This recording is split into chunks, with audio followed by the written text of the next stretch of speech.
story tonight. Some welcome news for folks in the Newberry County town of Prosperity, where power is now restored after Friday's storm caused hundreds of outages in that area. People in the small town of about 1,200 were in the dark all of Friday night and most of Saturday due to a train car blocking crews from working on a power line. According to the town and Duke Energy, bamboo damaged a power line that steered into Duke Energy's substation.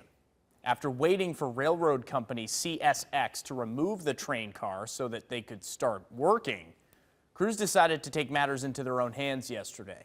Frustration even had the sheriff weighing in on social media. And tonight, residents just happy that the whole ordeal is over, but they still have their concerns. I'm a little disappointed with CSX. I'm very disappointed that they would not come out and do that for our, for all the Duke Power people that are on Duke Power.